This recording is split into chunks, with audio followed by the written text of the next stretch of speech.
vahaony oloko vahaony oloko andraisanao toroteny mahery vaika anova tanteraka ny fiainanao vavaka matanjaka na délivrance enjana ho fanafana ireo fatotra ahitanao ireo fijorona vavolombelona mafy no ny asa mahagaga nataon'Andriamanitra vahaony oloko vahaony oloko nandefandefety sy mba nanisik ampunyang palay aminiran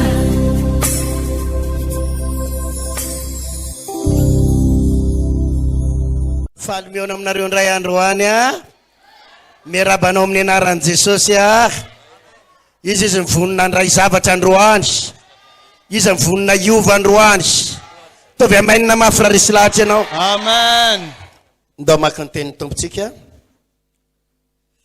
atao amin'ny Matthieu 4:4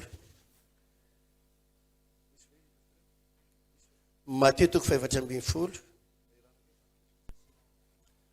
andininy 4:20 no vakiko tiako ianao ifantoka ato tsara andray ny afatr'Andriamanitra eto androany manao hoe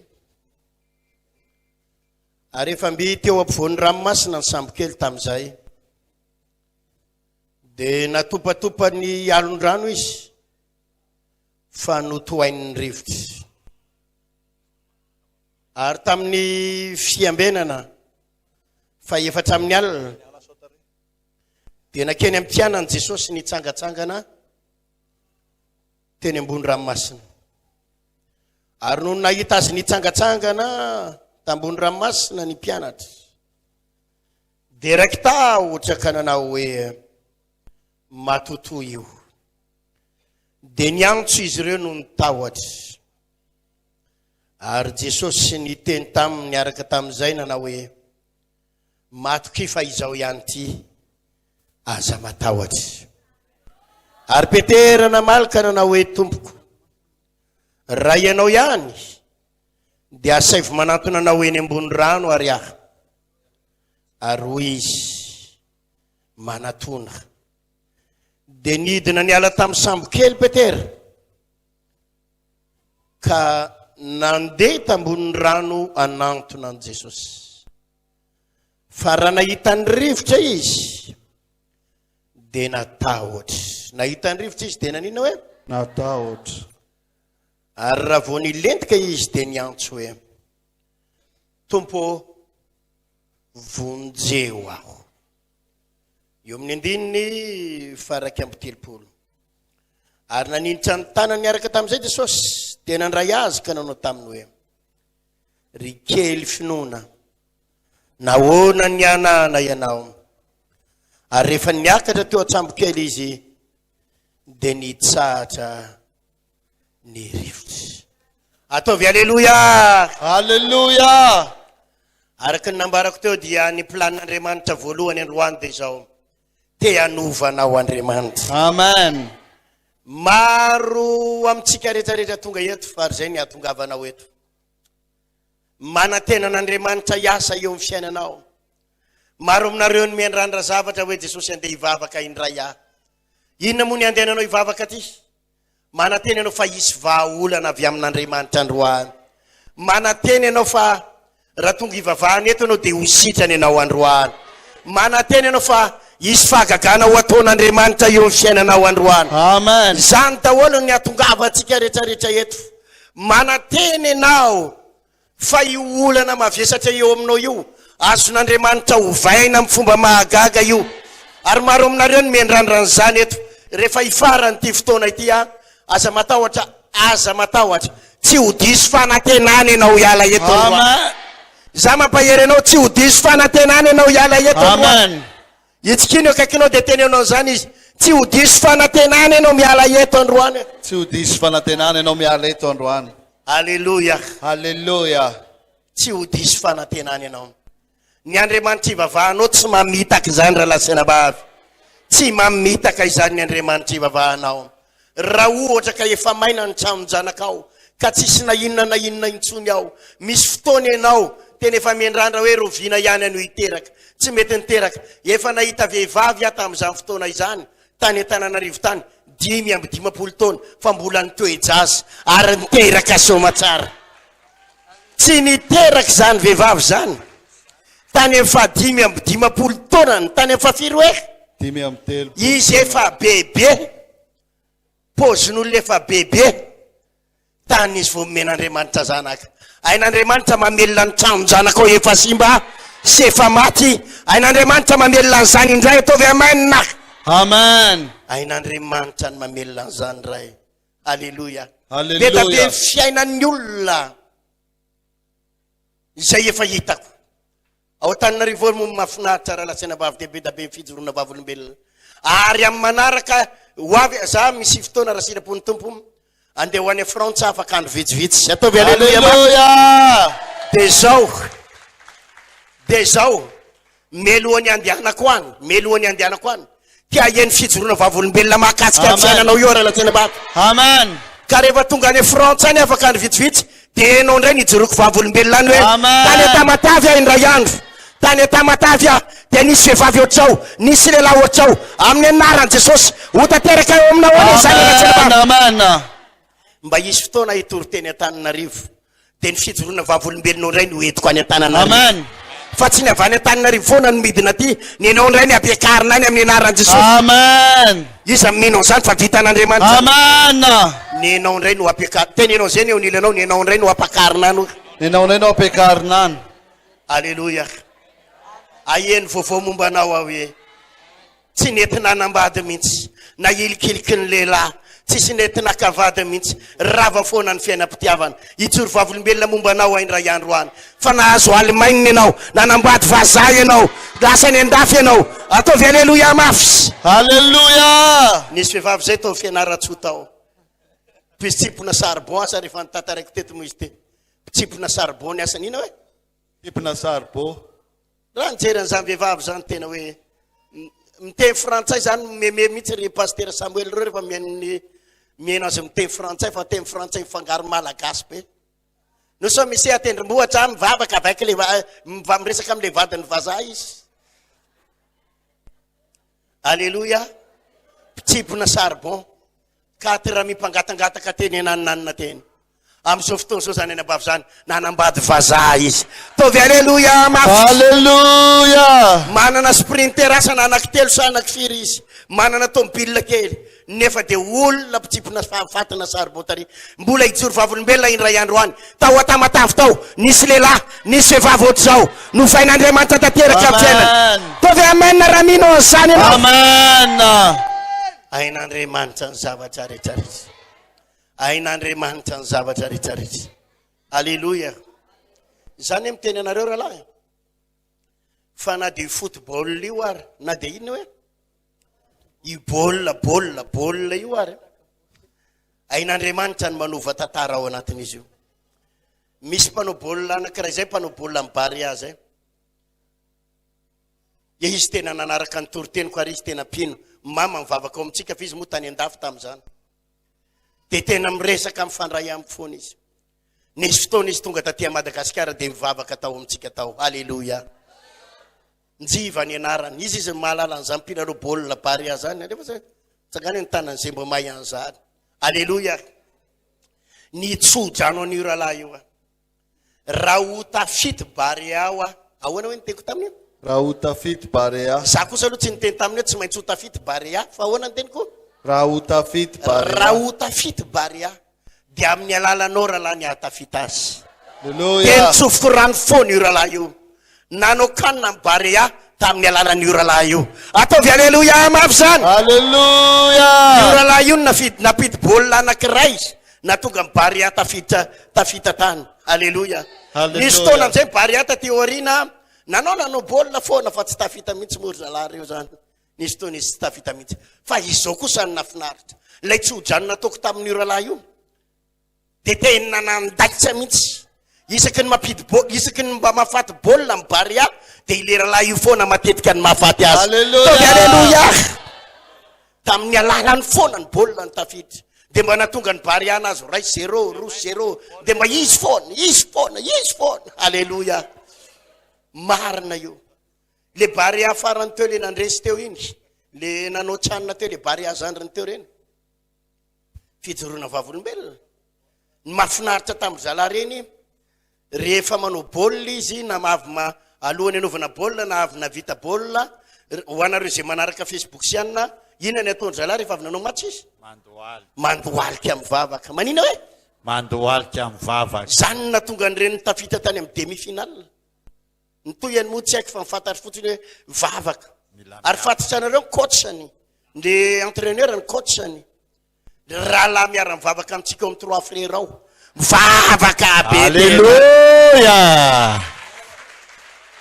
Sa mihitsy mifankahita amina isan'andro san'andro. Alléluia.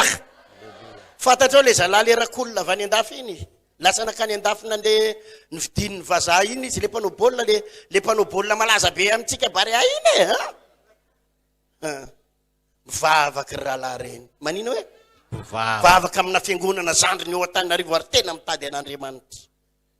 Zany ny ampaherezako anareo. Fa io olona mivavaka io na hatrany amin'ny baolina kitra ary misy fahasoavana manaraka azy. Misy fahasoavana manaraka azy. Ary iala eto ianao androany. Manana finoana. Misy fahasoavana iaraka aminao hoe. Amen mafy. Amen mafy raha minao zany ianao. Amen. Tena ianao vavanao misy fahasoavana iaraka amiko eto. Misy fahasoavana iaraka amiko androany. Alléluia. Mba maniry androany. Mba tsy hitovy amin'ny fotoam-bavaka rehetra ty fotoam-bavaka androany ity. Isy olona napakevitra tanteraka eto androany lasany avy. Isy olona napakevitra. Amen. Rehefa mijery an'ity tantara ty tsika. Eto amin'ity Matthieu 4:4 ty. Dia ny tantara ny tsangatsanganan Jesosy teny ambony rano. Tantara nina hoe? Tsangatsanganan Jesosy. Ny tsangatsangana teny ambony ranomasina Jesosy. Ary raha vao nahita an'izany ny mpianatra, tena tahotra, ny orooro ary nilaza manao hoe matotoy io, matotoy io. Tamin'izay fotoana izay koa ireo mpianatra ireo dia eny ampovoan'ny ranomasina. Ary eny ampovoan'ny ranomasina miaraka amin'ny tafiotra, miaraka amina onjan-drano, miaraka amina topatopan'ny ranomasina. Ao anaty orooro, tampotampoka eo Jesosy mitsangana eo ampovoan'ny ranomasina. Lazainy zala fa matoto. Lazainy fa inona hoe zavady? Fantôme. Matoto fantôme. Natahotra ireo, ny orooro ireo, fa hoy Jesosy, aza matahotra fa izao ihany ty ataovy. Alleluia. Alleluia. Namaly Petera Jesosy eo, raha ianao ihany ary io asay fa makany aminao aho. Asaina makaiza hoe Makany aminao. ho Jesosy makanesary niaraka tamin'izay Petera nandeha teny ambony ranomasina ary tsy netiny letika ihany koa. Asivitehaka raha misy tamin'izany ianao. Ka mafy zany. Nandeha teny ambony ranomasina naninona hoe? Nandeha teny ambony ranomasina. Amelesona ankiray ianareo ariavana. Inona moa no mahatonga ny mpino mivavaka foana, mivavaka foana, fa tsy mety tena mandray valim-bavaka. Ary maro aminareo no mahatsapa an'izany. Maisatra ny valim-bavaka, tara ny valim-bavaka. Tsy tena hita hoe aiza le tena valim-bavaka tena mivaingana. Mivavaka ihany fa ohatra miady mafy, miady mafy, miady mafy.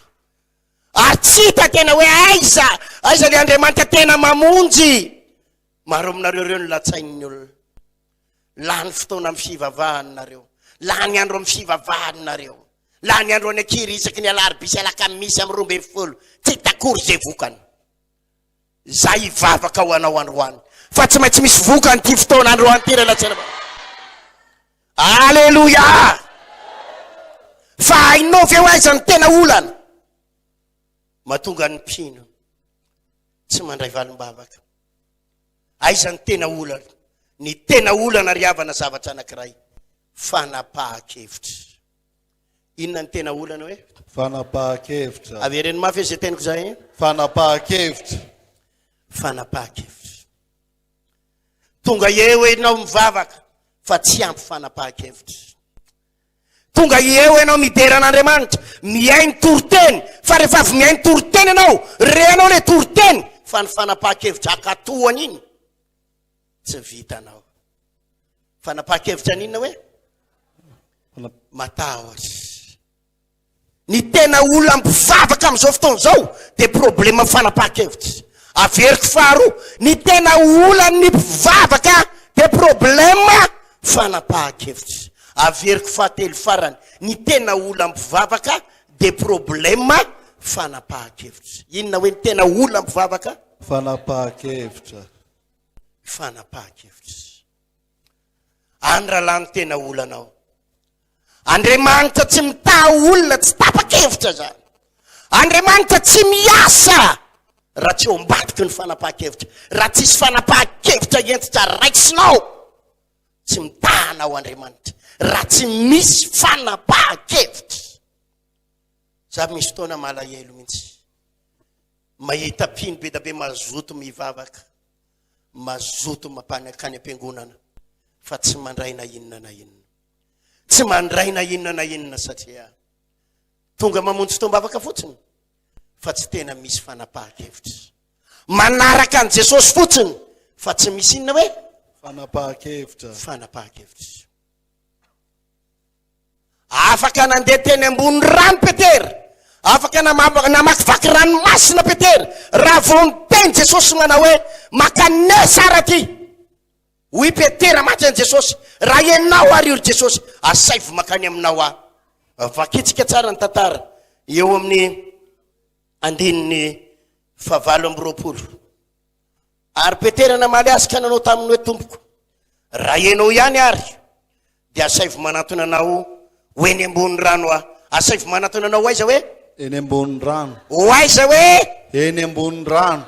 Ary hoy Jesosy manatona dia nidina niala tamin'ny sambo kely Petera. Dia nanina ho Petera? Nidina tamin'ny sambo kely. Ka nandeha teny ambony rano anatona an' Jesosy. Asiviteka mafy rahalahy sy anabavy.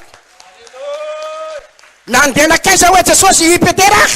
Teny ambony rano. Nandeha teny ambony rano. Raha vao niteneny Jesosy mihitsy hoe makanesy, dia ozy Petera andeha ary aho. Dia nandeha Petera. Niletika sa tsy niletika? Tsy niletika. Tsy niletika izy aloha. Rahalahy sy anabavy, za mampahery anao, tsy miletika zany ianao amin'ny anaran'i Jesosy. Raha vao misy fanapahan-kevitra ao anatinao, averiko, raha vao misy fanapahan-kevitra ao anatinao, dia tsy miletika zany ianao amin'ny anaran'i Jesosy. Amen. Raha vao misy fanapahan-kevitra akatoho, akatoho, akatoho an'Andriamanitra, dia tsy miletika zany ianao. Alleluia. Raha vao misy fanapahan-kevitra, raha vao maninona hoe Raha vao misy fanapahan-kevitra. inona ny olantsika rahalahy sy anabavy? Raha miteny aminao Jesosy, misy fotoana ny tenin'Andriamanitra milaza aminao manao hoe ajanony io asanao io, io asa tsy mazavazava io, io asa maizimaizina io, io asa mifamatipatitra amina maizina io. Raha miteny aminao Andriamanitra manao hoe ajanony io, inona ny ao an-tsain'ny olona voalohany? Raha ho ajanoko ty pasteur, dia inona ny ivelomako? Raha ho ajanoko ty, dia inona ny fitadiavam-bola ho ataoko? Itinina melahatra amin'izay, fantatro mihitsy fa tsy mazavazava, fantatro fa maizimaizina. Raha ho ajanoko ty, dia ho aiza ny tany alehako? Fanapahan-kevitra. Any tena olona mivavaka maro any, te ho tahin'Andriamanitra, te handray zavatra, fa tsy ampy Fanapahan-kevitra. Raha miteny aminao Andriamanitra, ajanony ny fijangajangana, ajanony ny fiarahana amin'io lehilahy izay mijangajanga aminao io vehivavy tsy mahasoa anao io. Izao ny alehan'ny sainao. Pastera, io ny mandony io fatranoko, io ny mandony ekolasin-janako, io ny manome vola. Raha ho ajanoko dia izany ray mipapasosy amelona anahy eo. Izany ny alehan'ny sain'ny olona.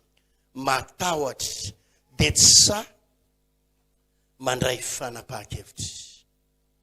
Andaholiny ny olana eo amin'ny fiainany mpino, matahotra mandray fanapahan-kevitra.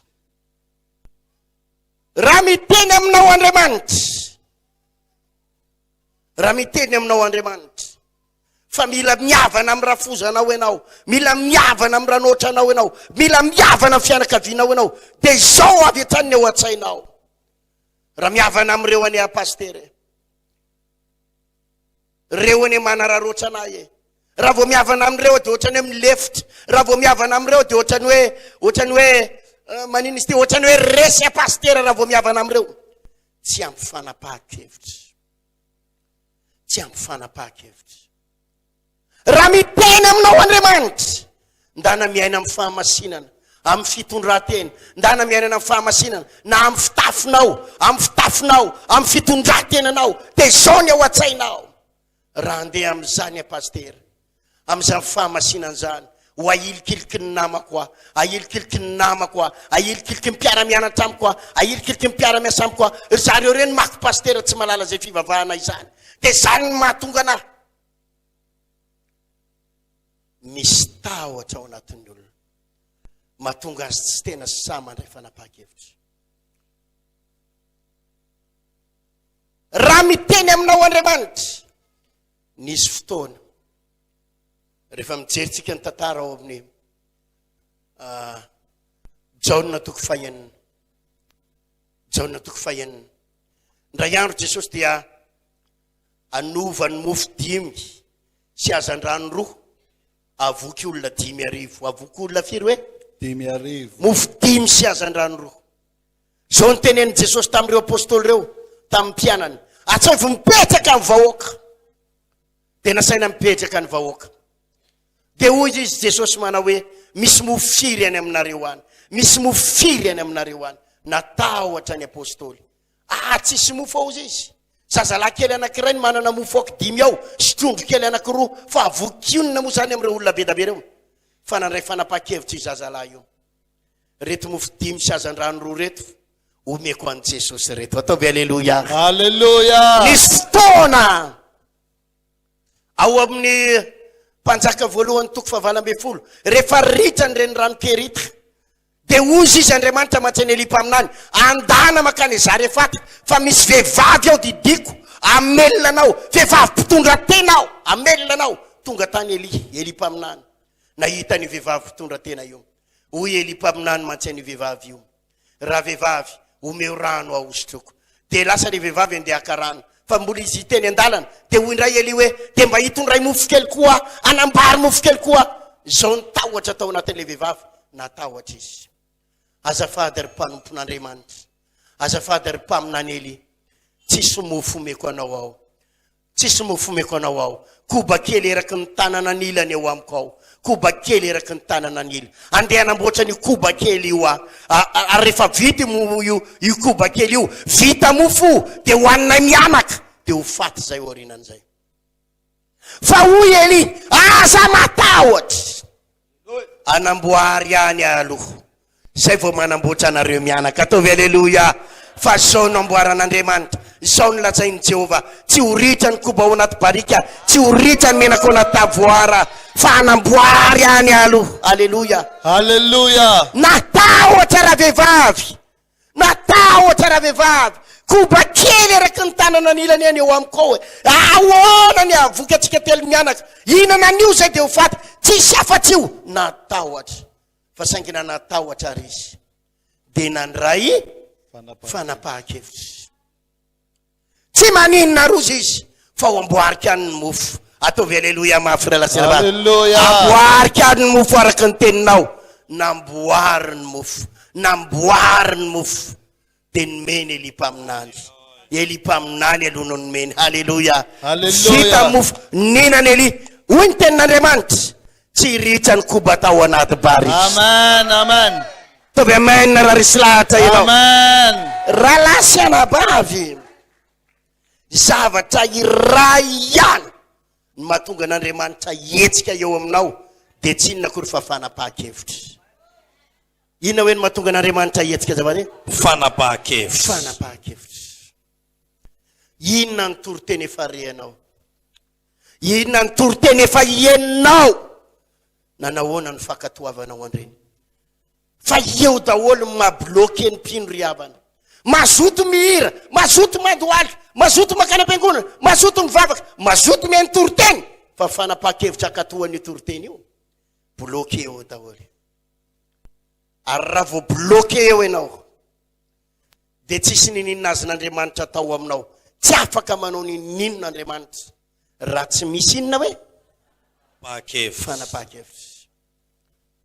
Ny zavatra mitanga rehefa mahatonga ny olona tsy manapa-kevitra dia zao matahotra. Natonga ny vehivavy io saika tsy hamme mofo any Eli, natahotra izy. Koba kely ty ve ozy izy, dia mbola zaraina amintsika telo mianaka ihany. Koba kely ty ve dia mbola ianao ihany nanamboarana voaloha. Natahotra izy. Ary zany mahatonga ny mpino tsy mandray fanapaha-kevitra, tsy sa mandray fanapaha-kevitra, satria misy tahotra. Matahotra ny vady. Pastera, raha miroso lalinao any dia manahirana amin'ny vadiko hoe, pastera, Jesosy te hirosy any afa saingy zao matahotra amin'ny fianakaviako, te hirosy any afa saingy zao rasanatrimo ka ho tanterahako ny tenin'Andriamanitra ka tsy miasa eo akory Jesosy, ka tsy miasa eo akory Jesosy, dia ahoana ny afarako, afa baraka eo ah. Zany mihitsy tompoko manaradiany tompo, mitsoraka na tsisy pitaty ary. Teneniny eo an'ila anao, mitsoraka na tsisy pitaty ary, mitsoraka na tsisy pitaty ary. Zany ny atao hoe finoana, zany ny atao hoe fanapaha-kevitra, mitsoraka na tsy misy mitaty azy, na tsisy nizaniza mitaty anao ary. Hitanao ahy mety tena zava-dozany eo anoloanao, fa saingy zao iroso ah, fa zay ny tenin'Andriamanitra. Amen. Iroso fa zay ny lazain'Andriamanitra. Amen. Alléluia. Alléluia. Alléluia. Alléluia. Zany ene raha lasaina bavy ty fanompoana ny tompo teo. Miroso, vonona ny androso, vonona ny andray fanapaha-kevitra. Na inona vavan'ny olona, na inona lazain'ny olona, na ho afa baraka. Sadraka, Mesaka, Abednego, nampitahory Nebokadnezara mpanjaka. Norahoana ny mpanjaka. Raha tsy mekohaka amin'ity sary olona volamena ity nareo, raha tsy mivavaka amin'ity fanompo-tsampy ity nareo, raha tsy mekohaka eo anoloan'ity tsangam-batom-bolamena ity nareo, dia ho atsipy eo anaty lafaoro misy afo mirehatra. Nekohaka daholo ny vahoaka rehetra. Nisy telo lahy tao tsy natahotra, tsy natahotra. Alléluia. Ninona lazain'ny mpanjaka, ninona fijeriny vahoaka, ninona lazainy zao tontolo zao, zay tsy ekohaka amin'io, zay tsy ekohaka amin'io. Alléluia. Alléluia.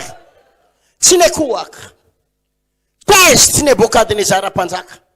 Nareo telo lahy zany ny tena mafilo, nareo zany ny tena mafiato koa, miomana ary nareo fa ho atsipy nareo anaty laforo. Natsipy izy telo lahy. Vokatry ny fanapaha-kevitra, izay no raisiny teo imason'ny vahoaka rehetra, nafatotra ny tanany sy ny tongony, natsipy izy telo lahy.